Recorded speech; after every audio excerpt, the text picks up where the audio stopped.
Are you there? There we go. There we go. Are you ready? Ready, Dana? Right, we are. Close the door for me, Close this door. please. When one door closes, another door open. There you go. All day. Okay. Here we go. 5, 4. Put the mic in front of you. That's not a real countdown. 5, 4, 3, 2. Good evening and welcome to another edition of Dana Being Dana. I am your host, Dana Michelle, and I just want to thank you all for tuning in to what I consider to be one of our most important shows. Today we're talking about a topic that is very near and dear to my heart because it has impacted my village, my family, my people in a major way over the last couple of years. And the topic that we're talking about tonight is cancer. Before we get into it and I introduce my panel of close friends, family, I just want to acknowledge our sponsors for the evening. Our sponsor, Gary Harris Private Client Group, www.GH Private Client Group, 800-558-9769. And Veronica's House. They specialize in hair, wigs, all kinds of fabulousness, 630-995-2320. And Quantum Massage, quantummassage.biz, 815-342-4021. So I just want to thank you all for being here. And I just thank you. Of course. I just want to introduce the panel, and we'll get into your specific stories shortly. So first, my friend Ann. Hi, everybody. My name is Ann Pullman. You're glad to be here. You're a return guest on Dana Being Dana. Yes, thank you. Do you want to just tell us what type of cancer that you've had? Sure. I had breast cancer about June 2016, so almost 2 years ago. Okay. Jeff, my good friends Jeff and his lovely wife Ashley. Hi, I'm Jeff Burkholz. I'm Ashley Burkholz, and our daughter Kennedy had LCH, Langerhans cell histiocytosis, diagnosed in April of 2014. And how old is she now? She will be 5 next month. We'll talk more about that shortly. My good friend Mark. Hey, how's it going, everybody? My name is Dr. Mark Gomez. A lot of people call me Dr. G, and I'm really excited to be here to discuss this very important topic. Thank you, Mark. And Dr. Dunn, my friend Alexis. No, I'm not a doctor tonight. My name's Alexis Dunn. I'm not going to talk too much about my story, but my husband was diagnosed with stage 4 angiosarcoma March 2017. Yes, and we're talking about different fundraisers tonight. We'll give you more details. Please stay tuned, but please share the show. The fundraisers that we're supporting are listed on my timeline already, so you'll see them there, and please consider making a donation, whatever you feel comfortable with. And finally on the phone, Devana. Hi. How are you? I'm good. I'm Devana Judd. I have multiple myeloma, and I started treatment in 2015. Devana is one of my super fans. I think she's been following me almost since the beginning, and I think she has liked and shared the show almost more than anybody else. So I just appreciate you being a fan, being a friend, and I just appreciate you being here, even though you couldn't be here in person, being here on the phone. So thank you so much. I think the number one thing that people take for granted is their health. And I don't think people give it much thought until their health is in danger, until there's some sort of health risk. And so I just appreciate you all being here.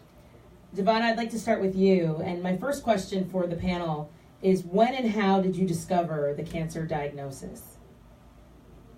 For me, mine was really odd. I was diagnosed back in 2002, 2003 with the precancerous condition called MGUS. It's monoculopathy of unknown significance, monocolonal monoculopathy of undetermined significance. And that's a precancerous of multiple myeloma. I was 35 at the time, and they didn't know what it meant, because usually multiple myeloma is diagnosed in the elderly, 65 years of age and older. and usually men, and usually African American men. So they did not know what to do with my diagnosis. So they you're wanted not to follow me. you're not an African American man. No, not even close, and I wasn't even 65. No. So they wanted to follow me. I went into the ER actually for abdominal pain, and they were doing tests to determine what it caused the abdominal pain. Ended up with a diagnosis of Crohn's and then the MGOT. So followed for a little bit, went back in 2012, got more blood work. They determined it was smoldering. There's different stages. Smoldering myeloma was the next step before multiple myeloma. And then in 2014, they determined that it had advanced to multiple myeloma. I had refused treatment because I wasn't having any end organ damage. And because it's incurable, my mindset was, why start treatment that was never going to be able to stop? So I put it off as long as possible, and instead I did IVIG infusions, and then started the treatment in 2015 when the cancer was just overbearing on my body, and I was having a lot of immune issues. So I started treatment in 2015. And you said yours is incurable? Yes. Yes. Treatable, but incurable. Okay. And when and how did you discover your diagnosis?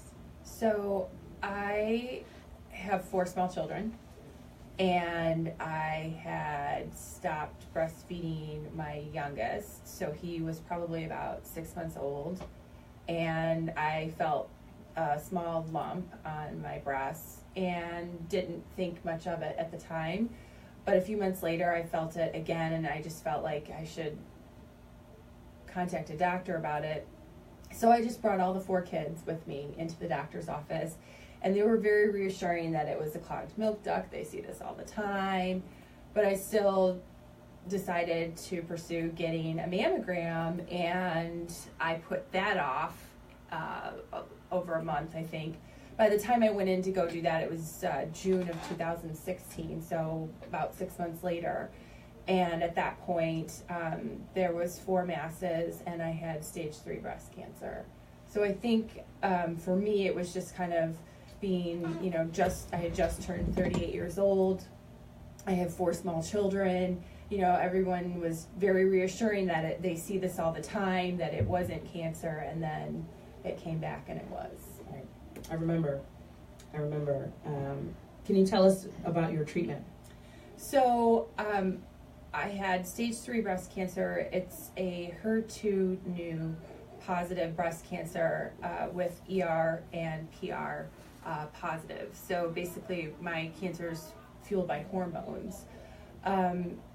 They decided that I would do chemotherapy first, so I did 6 rounds of chemotherapy, and then I went on to have a double mastectomy, and from there I did reconstruction, and then I went right into radiation. I also did something that was available for my type of cancer, which is immunotherapy, and I did that for a year of 2 medications I would have to go in and have IV infused every 3 weeks for an entire year. Now I take a medication every day and have yearly checkups. So, luckily my cancer responded to all of the treatments, but it just was the quickest, 2 years of my entire life. And what's your current status? Right now I don't have cancer, but, it's, and I'm very lucky, but, you just always have that over your shoulder, It's true. It's true. Jeff, Ashley, tell us about your baby and how you discovered her cancer diagnosis. You want to or shall I? You can go for it. All right. Well, shortly right around the time Kennedy was going to turn 1, she was, starting to cruise and all that kind of thing, and then she kind of stopped moving around as much, and she also had like a runny nose, and so we thought she was just sick. So we took her in and got some antibiotics, and snots and everything cleared up, but she still seemed off. She wasn't crawling and wasn't moving, and it was actually Easter of that year. We were at my parents' house and we were doing pictures with my sister's boy and everything, and our other 2 boys, and you know, everyone had to like move around Kennedy, and we're like, something's not right here. So, you know, we started. Ashley took her to the pediatrician, and he recommended going over to Central DuPage, CDH, and they started running a whole slew of different tests and things because they weren't sure what it was. Eventually, it got down to you know, one of the nurses there knew the neurosurgeon, neurologist. I'm sorry, neurologist, and you know, she's like, well, he's really good. This might be something, because they couldn't find anything else with what they were doing. He ended up ordering a scan, and you know, I was there that night. They took her in about 2 in the morning for the scan. Ashley was home with the boys, and then she came in. We switched shifts. I was taking the boys to soccer or whatever, and then you know, I was just about to pull out of the driveway, and I get the call from her. She goes, meet us over at Lurie Children's, you know, oncology, 18th floor, and I just went. Oncology, right? Yeah, and I was like, wait a second.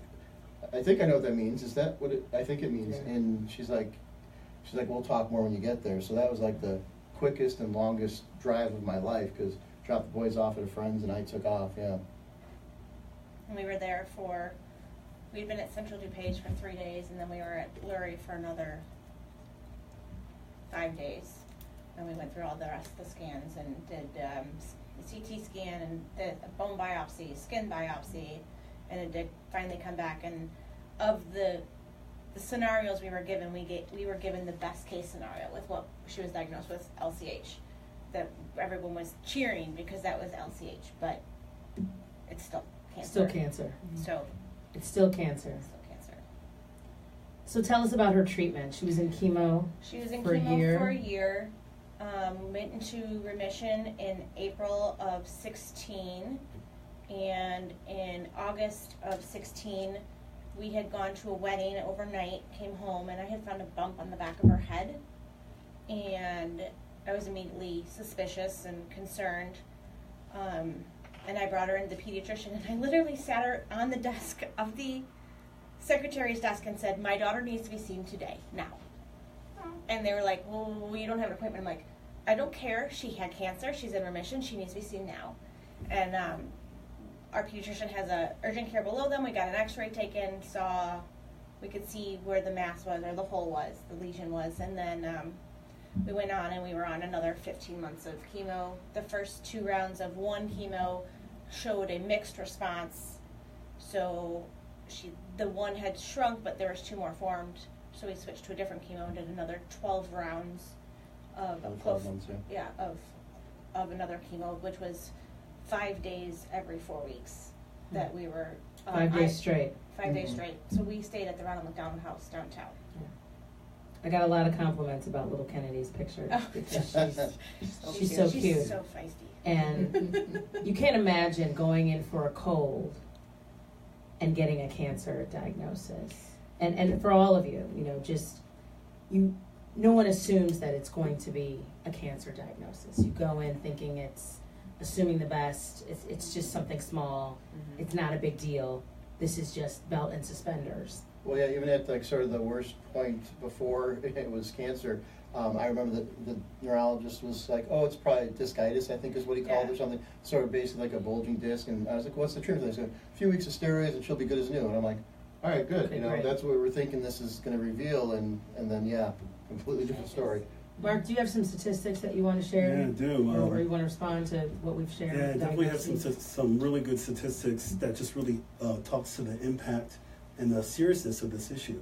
Childhood cancer is certainly, first of all, it's a cancer that receives poor federal funding. So it turns out that about 4% of allocated research dollars for cancer by the federal government goes to childhood cancer. So that means obviously 96% goes to adults.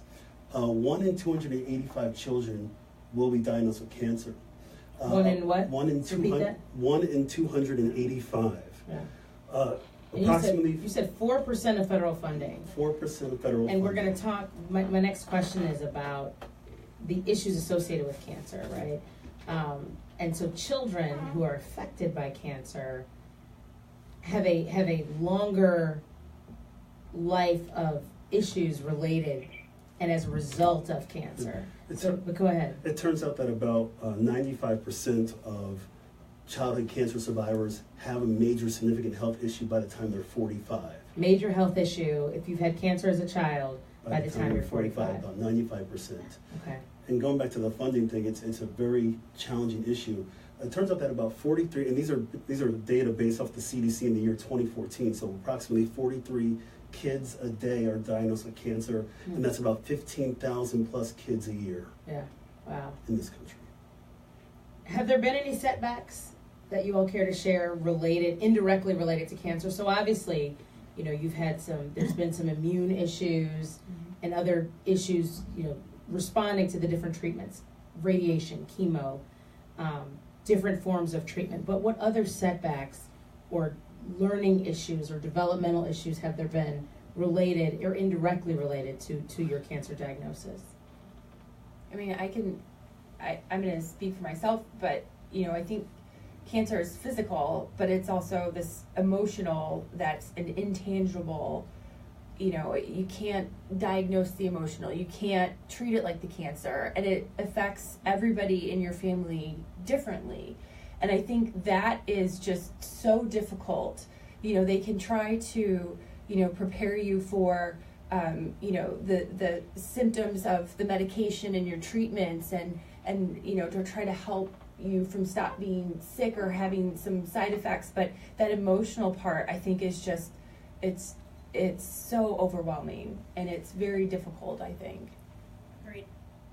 I think one of the most poignant parts for me was, and more recently, was that when we told Kennedy she was going to get her port out, so the implanted device that allows them to get IV chemo, we told her that it was going to come out, and we were all excited, and she said, no, it's mine. I want it in me. So once we got over that, and she got it out, then it was about a month ago now, she asked me where my port was when I was 4 years old, because she just figured everybody had one. For her, it's normal. That's her new normal. And so I had to explain to her that she was a super girl, and she had super strength, and she was able to have a port, and not everyone gets one. And she knows she had cancer. She doesn't necessarily know what that means, Right. but she knows that she had cancer. And so, like, the whole port thing, like, just, that really hit me. Because she's only 4 years old. She's only 4. She hasn't even been to kindergarten yet. No. So while you were dealing with not only your diagnosis but all the treatment, there's milestones of ABCs and colors. And we're still getting there. Yeah.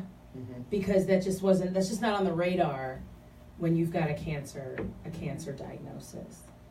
I want to just pause for a minute and talk about some of our fundraising, because I think we've got some important charities that we're all supporting here tonight, and we would love for our listeners not only to share the show, but to also find it in your heart to donate to some of these charities, because we're raising money not only to support cancer research, but organizations that support pediatric cancer and other organizations. So, Alexis, do you want to start with the angiosarcoma awareness?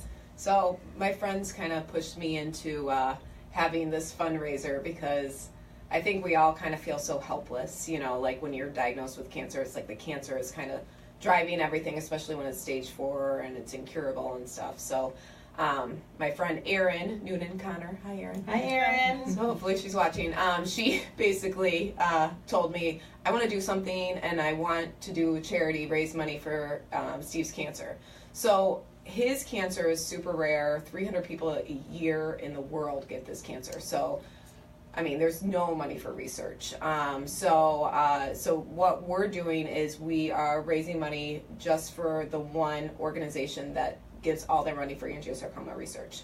So a bunch of women are running on April 22nd, including Dana. I'm going to be the fastest. I'm the FloJo. She's good at FloJo. She's good at FloJo. So a group of women were running either a 5K or half marathon in Naperville, and so a lot of us we have fundraising pages, we're doing raffles, we're doing, all these different fundraisers just to raise money. We've already raised $57,000. It's amazing. So that's great. Awesome. And hope to raise a lot more, and I'm sure I've got a link on my timeline. Please find it. Please donate. I really appreciate it because I'm trying to reach my fundraising goals as well. Yes, So. donate through Dana. Yes. So she can brag that she made the most money. And I came in first place. Hey. Double whammy. In the half marathon. I'm just going to run a full marathon. Just gonna make Just full. because. So if you come in first place There's in no the way. 5K, There's no way. what are you going to do? Something Can we amazing. make a bet? Totally. We Okay. can totally make a bet. Whatever you want. I'll double All right, it. I've got some ideas. You know, FloJo's got the two-tone, she had the two-tone spandex. Oh, I got it. yeah. Oh, yes. Wait till you see what's under this table. Oh, It is a whole Yes. lot of two-tone spandex going on because I'm ready to win. Ashley? Cal's Angels is a foundation near and dear to us. It is Cal was he had AML and passed away, and his wish when he passed away in 2003, four, I believe, somewhere in there, was to make other kids with cancer's lives easier. So Cal's Angels grants mini wishes up to $1,000 per kid that is diagnosed and per relapse, which is huge because you get that relapse and it's a whole nother ball of wax. And so they raise money for that, and they present themselves as War on Cancer, Wishes, Awareness, and Research. Wishes, awareness, and research. So, How have they impacted you all directly? when Kenny was first diagnosed and we didn't really know much, and LCH being rare, and it's this very bizarre cross between cancer and autoimmune disease, and we didn't know where to go. Before Christmas that year, we were like, crap, we don't have any money. Right. Like, we don't, I wasn't working, all this added up and everything else, and so we reached out to Cal's and applied, and we got it, and so my boys were able to get Christmas gifts from Kennedy through Cal's, because her being 1 year old didn't know any different, so she didn't need it, but my boys knew something was up, so it provided them a Christmas instead of having to suffer because of something they didn't understand at the time. Right. And then we received a second wish when she relapsed, and she wanted to go to water park. So we got to take our neighbors, who we might as well be related to, the Messinas, and It's like two more boys two in the more family. boys in the family, and we got to go for 3 days to Wisconsin Dells and just enjoy and relax and forget about the real world. For a moment. For a Just moment, For a yeah, brief it was moment. amazing, and the awareness they have brought around to all of the western suburbs, and they're trying to grow it and grow it. Every school to go gold in September, and the research they've hired. Lurie has hired a specific, I am not sure the term, a doctor that specializes in research for cancer and Like a pediatrics. PhD? Like she's a doctor, Like a but research scientist? yeah, research scientist.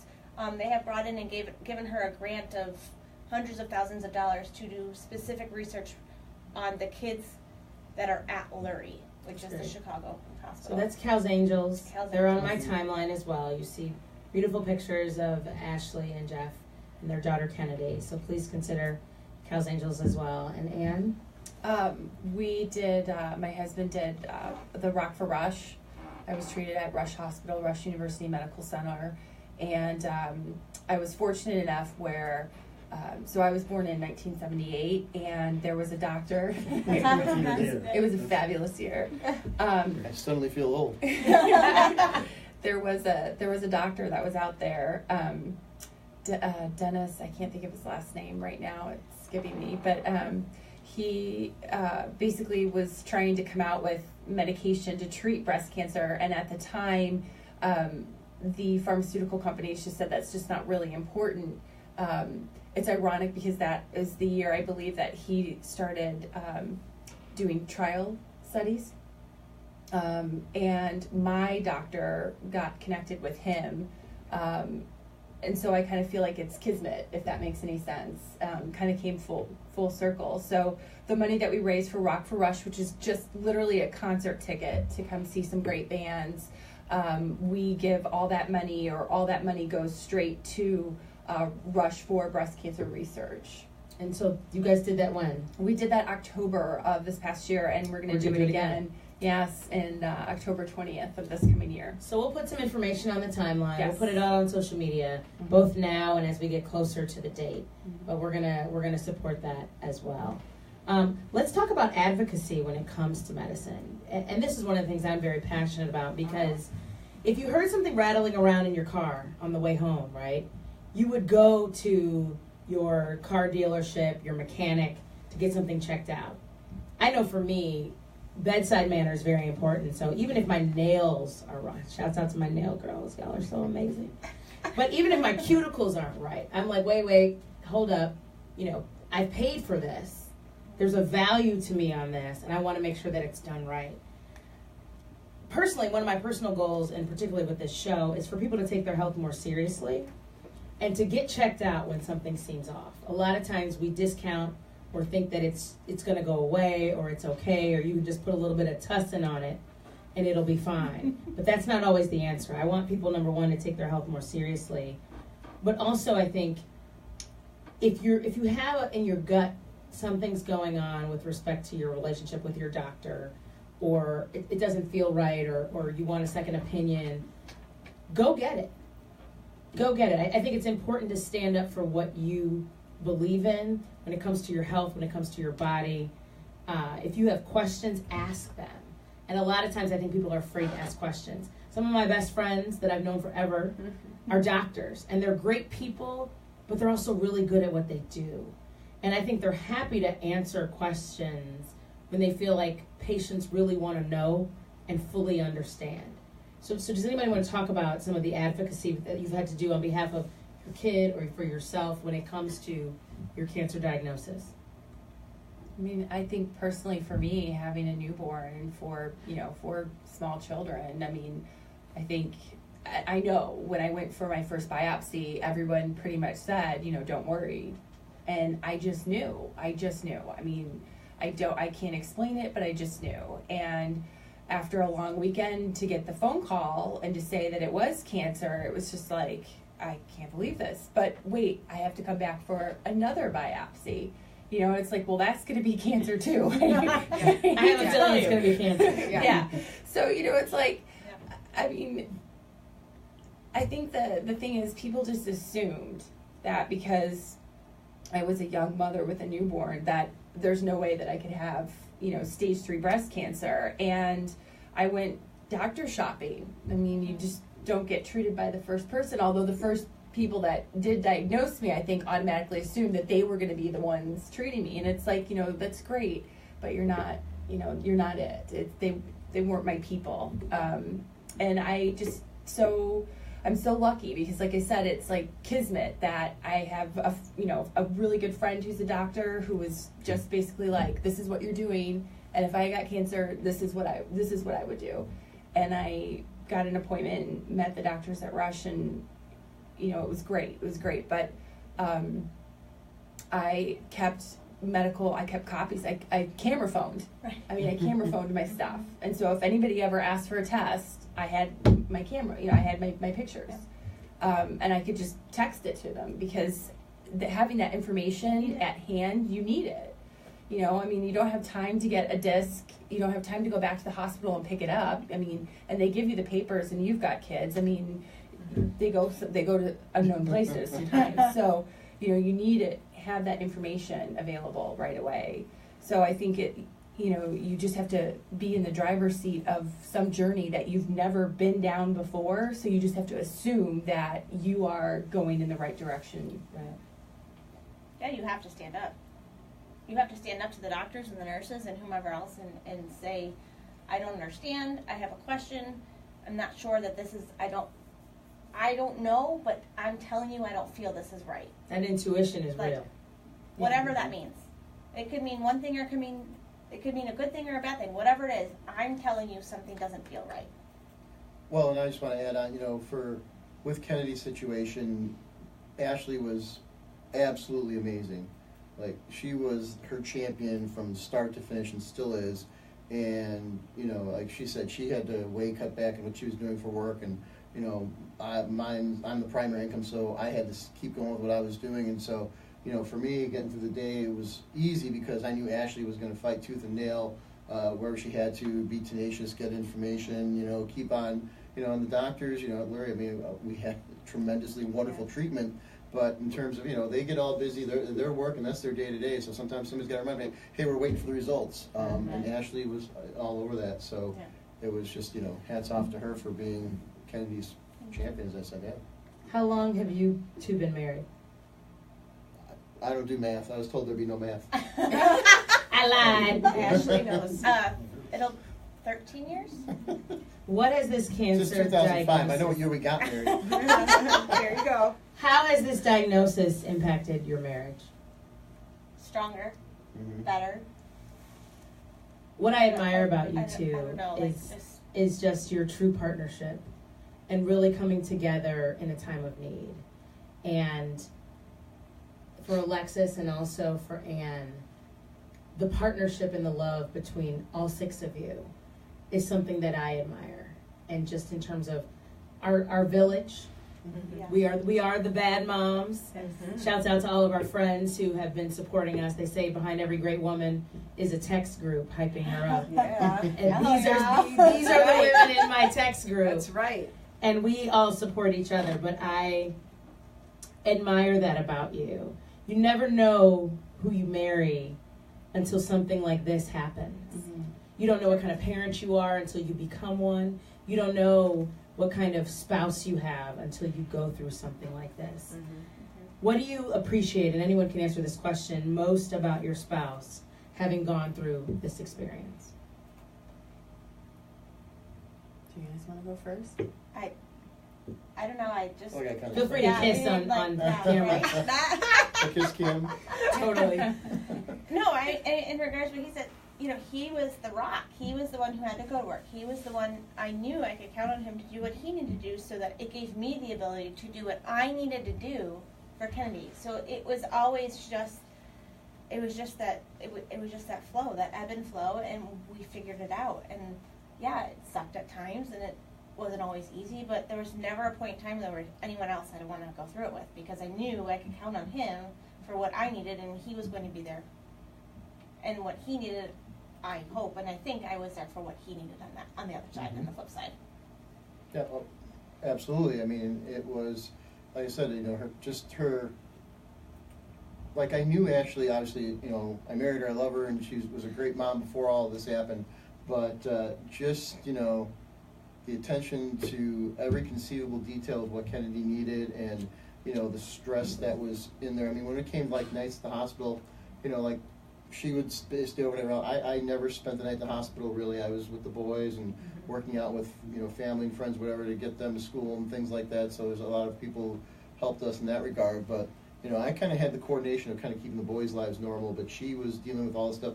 I still don't understand half the things she says when she talks about medical, because she spent hours talking with doctors that I have not, and I'm She just knows like, okay. all the terms. Like when Dr. Ashley to you. when I first met her, I thought she was like a nurse or like something, because she knows all the terms.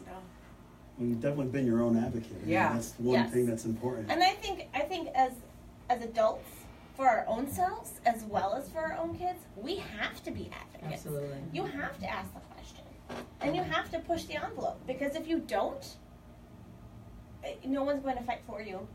You have to do your own fight. Except your wonderful internist that loves you. Of course, of course. And I You just, have I a just good- think if you you're, have a good I just think you're interest. amazing.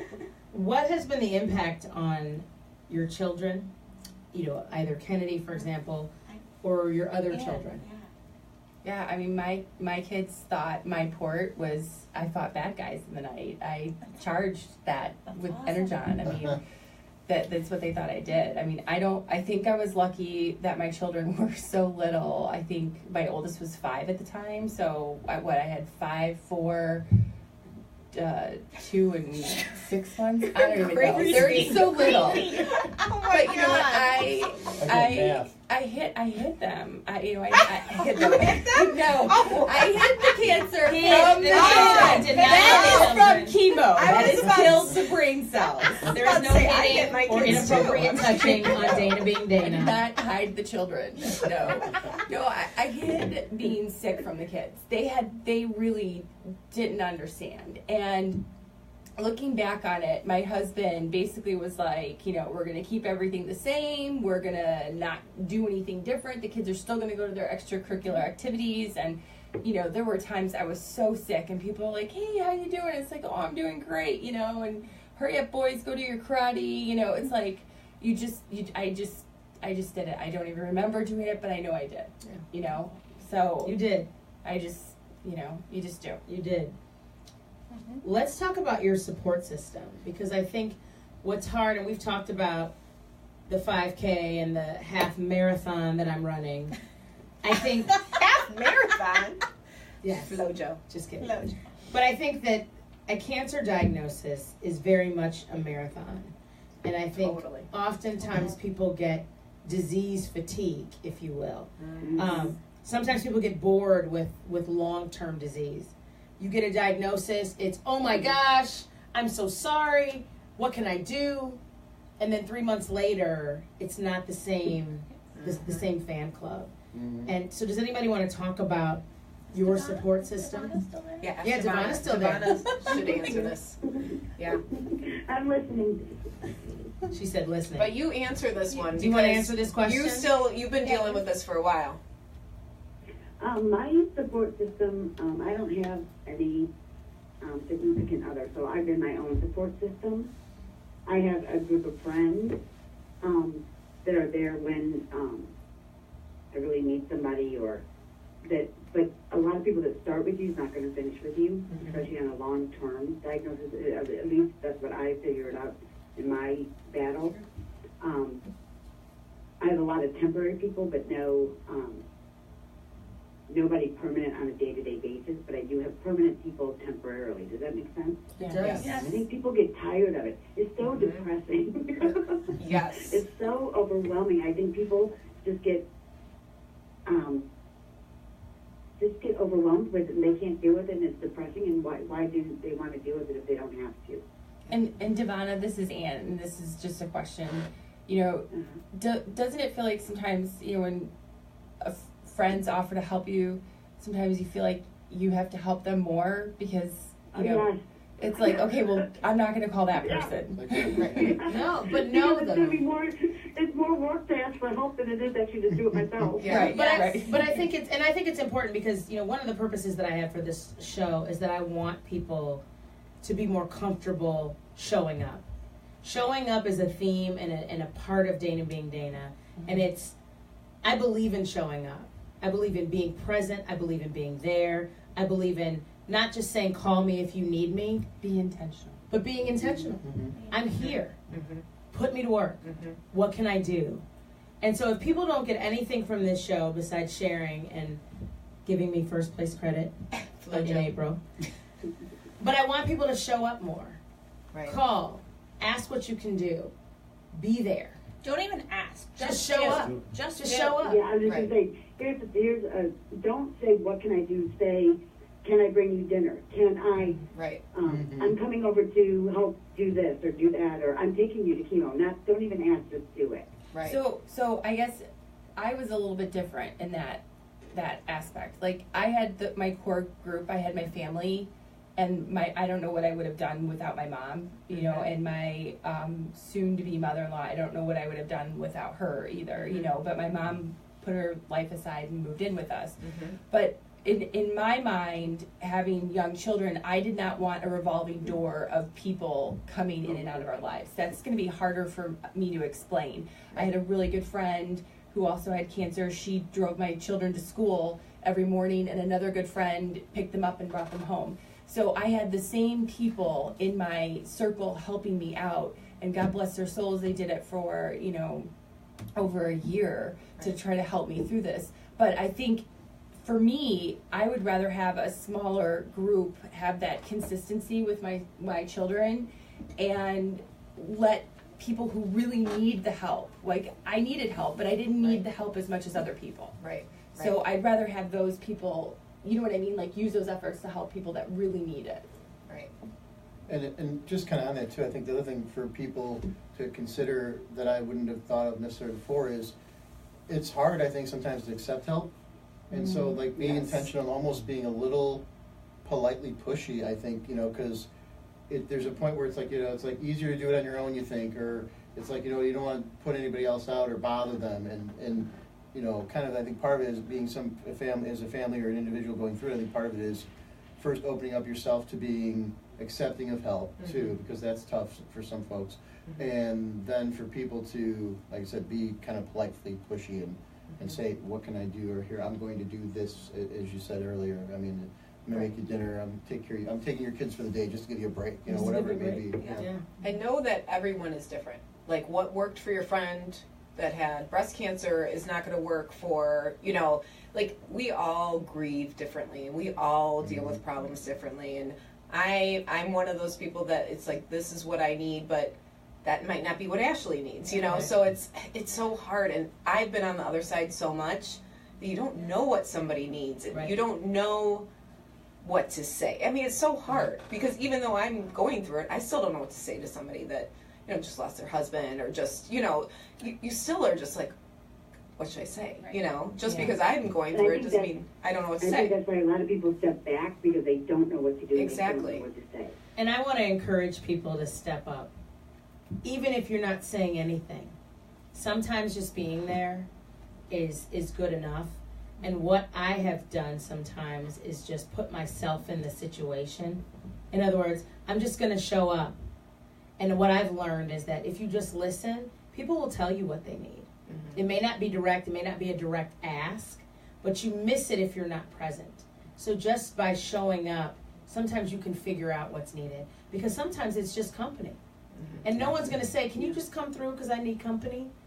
But if you just show up and you just say, hey, I brought your favorite food, I brought your favorite drink, I brought your favorite movie. Everybody loves beaches. You mean the window one? Maybe not. But just showing up, and then sometimes the needs will flow and you can figure out where you can get in. There's a lot of people watching. Cancer affects so many people. So many people are touched by cancer. And unfortunately, I think there are people who are listening today, who are watching today, who will be impacted directly by a cancer diagnosis. So what advice do you have for somebody who will get a similar diagnosis within the next year? Well, I'm going to go ahead and say a few things of advice. Number one, from a physician standpoint, we want people to get screened. There are things that people can do. Everybody's been touched by cancer, but things that I think are important is, number one, screening. Go see your doctor if you haven't seen the doctor. Go get a physical exam if you haven't had a physical exam. How often should you get a physical? For my patients, I usually advise them once a year in the adult population, and that's just a basic well-being check, some basic labs for certain populations, women, breast cancer screening, if you're over the age of 50, colonoscopy, unless there's a family history, you got to do it a little bit earlier, but colonoscopy, get seen. Get your vaccines for young women, girls, get your HPV vaccine. HPV has been shown to reduce the risk of getting cervical cancer. Get for people that are not having healthier behaviors. We know that, for example, if you're smoking cigarettes, you gotta stop. One of the things that people ask me a lot is, can this be prevented? Well, there's certain behaviors that people have that will lead to, hopefully, you having a less chance of getting it. Cancer, though, the reality is that it's still the number 2 cause of death in this country. What's number 1? Cardiovascular, heart disease. Heart disease. Yeah. And it's been like that probably for about the last 100 years, where it's heart disease and cancer. But there's so much we can do. As you said earlier, it takes a village. Your relationships are so important. So my advice as a physician is see your doctor, develop a good relationship, and people here have developed good relationships with their doctors, and let's just all lift each other up. And I'm just going to say one thing, even though I'm not a doctor today. having a good relationship. So sometimes I'll see a young person, why do I need to see you every year? You know, you don't give me any medications, blah, blah. Like, you need to have a relationship with a doctor, because when you're drowning, I will save you. You know, like when you feel a mass in your breast, you want to know who you're going to call.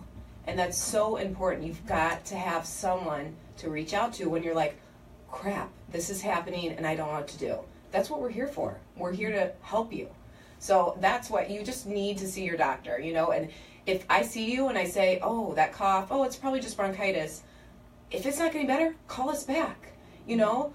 If it, you know, because typically we always say it's fine, it's probably just this. But you got to let us know if it's not getting better. And I think the follow-up is so important. Right. The follow-up can be the difference between life and death.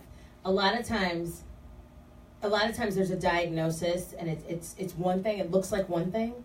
The symptoms, believe it or not, for so many different diseases are similar, are the same, right? Coughing could be anything, right? So if it's not changing, and that comes from developing your relationship with your doctor. That's why I have so many friends who are doctors. We don't treat you though. But that's all right. When I cough, I call you. I say, go see your doctor. Answer the phone. Alexis will not save you if you're Sorry.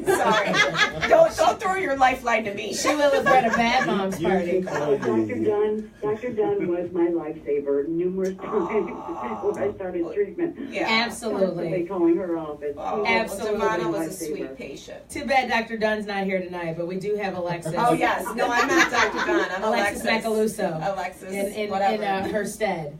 Hey. She was a lifesaver.